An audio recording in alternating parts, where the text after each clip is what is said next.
सुभान अल्लाह। अस्सलाम वालेकुम टाइम के मदद में रखा गया मुख्तसर टाइम के अंदर महफिल में मैं इख्तिताम करता हूं। अचो तम्मा अबू बकर सल्लल्लाहु अलैहि वसल्लम आमद दी रात आए असा मोहम्मद सल्लल्लाहु गरी जी हिन तरीके ओ जो आयो साईं आयो गायो मरहबा जो आयो साईं आयो गायो मरहबा सरदार दी आमद मरहबा सारी आवाज सरदार दी आमद मरहबा महबूब दी आमद मरहबा यासीन दी आमद मरहबा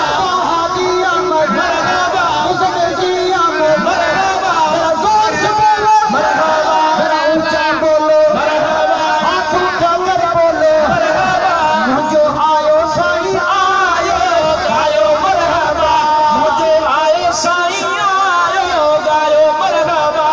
अज खापो कने चवंदे अज खापो खुशी कने कने ओडी बुधा हथ भी हलाए जुबान भी हलाए मुझे आयो साईं आयो गायो मरहबा मुझे आयो साईं आयो गायो मरहबा मुझे आयो साईं आयो गायो मरहबा थोड़े तवज्जो छिकया हे कन्न बुड्ढा कहड़े कम जा सुभान अल्लाह। हे कन्न बुड्ढा कहड़े कम जा सच के बुड्ढा कहड़े कम जा ये पाक नबी सा मोहब्बत नाहे मुमताज अब्बासी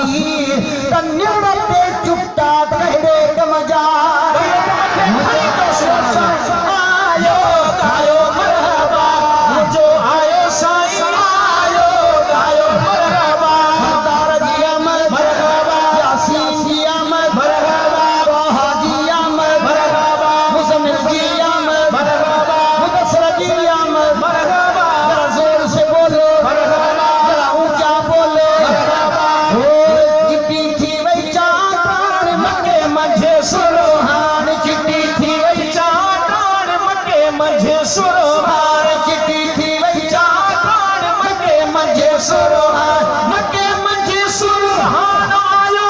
आगे बार मुझे आयो साईं आयो गायो मरहबा मुझे आयो आका आयो गायो मरहबा मुझे आयो साईं आयो गायो मरहबा सोनो सुमर जवार थियो नूर निरेवार सोनो सुमर जवार थियो नूर निरेवार सोनो सुमर जवार थियो नूर निरेवार थियो नूर निरेवार आयो चांदी जलवेदार मुझे आयो साईं आयो गायो मरहबा मुझे आयो साईं आयो गायो मरहबा यासीन दी आमद मरहबा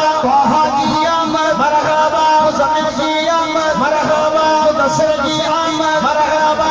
जोर से बोलो मरहबा जरा ऊंचा बोलो मरहबा झूमी झूमी मरहबा बाबा खोलिया नसीब उनर बाजे हबीब बाबा खोलिया नसीब उनर बाजे हबीब बाबा खोलिया नसीब उनर बाजे हबीब उनर बाजे हबीब आदि सनिया गरीब मुझे आयो साईं आयो गायो मरहबा मुझे आयो आयो गायो मरहबा मुझे आयो साईं आयो गायो मरहबा हे जाजा बख्शल बेदार